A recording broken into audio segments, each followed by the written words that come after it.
The Calreth homeworld had never known mercy from outsiders. For 3,000 cycles, their species had reigned as apex predators across 7 star systems, feared, respected, and utterly alone in their dominance. Their young were born with claws that could shred durasteel and instincts honed by millennia of survival.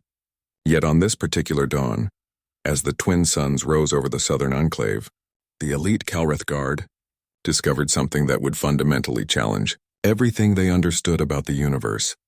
Commander Vraex moved through the smoking ruins of the nursery compound with predatory grace, his thermal scanners sweeping for survivors. The rebel attack had been swift and brutal, a calculated strike against the next generation of Calreth leadership. 12 cubs had been housed here. The odds of finding any alive were minimal. "Commander," his second called out, weapon raised. "Movement in Sector 7. Life signs. Conflicting readings." Vraex approached the collapsed wing of the structure, his 4 eyes narrowing at the scene before him. Amid the rubble and spent plasma cartridges, surrounded by the bodies of 6 rebel fighters, sat a human female. She was impossibly small by Calreth standards, barely reaching chest height on their warriors. Her uniform was torn, revealing burns and lacerations across her arms and torso.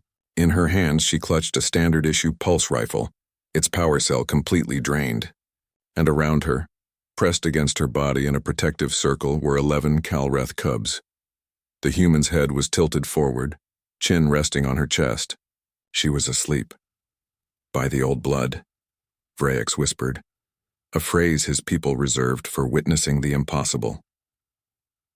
The smallest cub, Rin, lifted his head at the approaching soldiers. His silver fur was matted with ash and blood, none of it his own.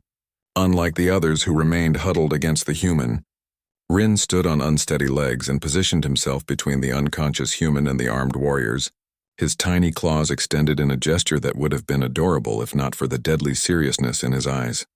"Stand down, young one," Vraex commanded gently.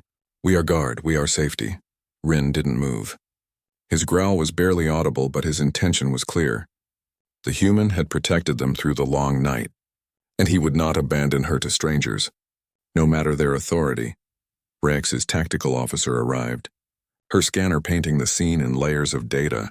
"Commander, the human, designation Aria, civilian maintenance contractor, engaged hostile forces approximately 8 hours ago. Projectile analysis suggests she held this position alone against rotating attack waves. Rebel casualties: 6 confirmed kills, 3 critical wounds, forced to retreat. She exhausted 3 power cells." The officer paused, her voice carrying undisguised awe. "Sir, she's not military. Her file says she repairs atmospheric processors." The commander approached slowly, keeping his weapons lowered. The other cubs began to stir, their eyes opening to see the guard surrounding their position. But they didn't scatter to the safety of their own kind. Instead, they pressed closer to Aria, small whimpers escaping their throats as if afraid she might disappear. "How long has she been unconscious?" Vraex asked. "Bio readings suggest immediate collapse following cessation of hostile activity. Approximately 90 minutes, Commander.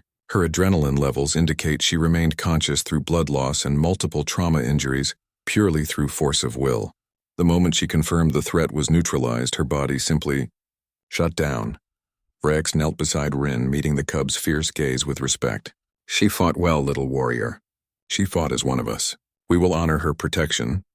Slowly, carefully, Rin stepped aside. The medical team moved in with practiced efficiency, their instruments scanning Aria's injuries. "Severe plasma burns, 3 fractured ribs, extensive soft tissue damage, and acute exhaustion," the lead medic reported. "She should be unconscious from pain alone, yet she remained combat effective for 8 hours. Commander, human physiology doesn't support this level of performance. It's biochemically improbable, and yet," Vraex said quietly, watching as 2 of the larger cubs refused to move even as medics tried to examine Aria. "Here we stand." As they prepared a medical stasis field, Rin climbed onto Aria's lap, his small head pressed against her chest as if listening for her heartbeat. The other cubs followed, creating a living barrier that the medical team couldn't penetrate without distressing the young ones. "Stand down, medical," Vraex ordered. "Transport her as is." The cubs have made their choice clear. The journey to the capital medical facility took 30 minutes. Aria never woke, her breathing shallow but steady. The cubs never left her side. even as their own parents arrived at the facility. High-ranking officials, military commanders, and council members who had feared the worst. They tried to retrieve their offspring, calling with sounds meant to trigger instinctive obedience. The cubs didn't budge. It was Rin who finally spoke, his young voice clear despite its tremor. She stood when others ran. She bled when we were helpless. She stayed awake so we could sleep. His small claws tightened on Aria's sleeve. She is Pack. We do not abandon Pack.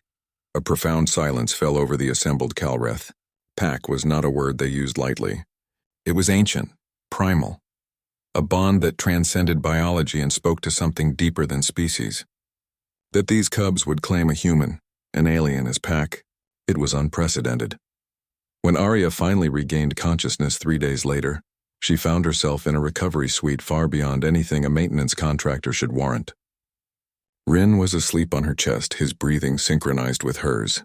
The other cubs occupied every available surface in the room, chairs, windowsills, even the medical equipment they'd dragged closer to her bed. "You should not be alive," Freyak said from the doorway.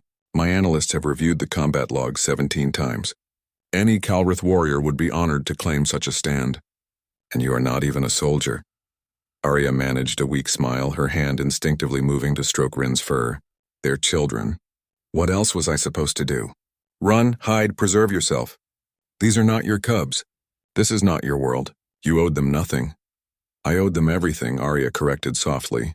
"I owed them the chance to grow up, to see tomorrow, to become whatever they're meant to be. That's not a debt you calculate. It's just what you do." Freyx's tail swayed in the gesture his people used to acknowledge a truth so fundamental it required no argument. "The Council wishes to grant you full citizenship and military commendation. The Cubs' families wish to adopt you into their bloodlines. You have become complicated, Arya of Earth." She laughed, then winced at the pain in her ribs. "I just fix air processors." "You fixed something far more valuable," the commander said. "You fixed our understanding of what strength means, of what courage looks like. And you did it while half our size and without our claws." Rin stirred, his eyes opening to find Arya awake.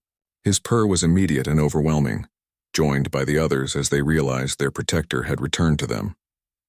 "Humanity. Fuck yeah," Freyax muttered in rough translation of the phrase that had been spreading through human-allied space. Arya just held the cubs closer and let herself rest. Finally, truly rest. Surrounded by the lives she'd refused to let end, and the future she'd fought through the night to protect.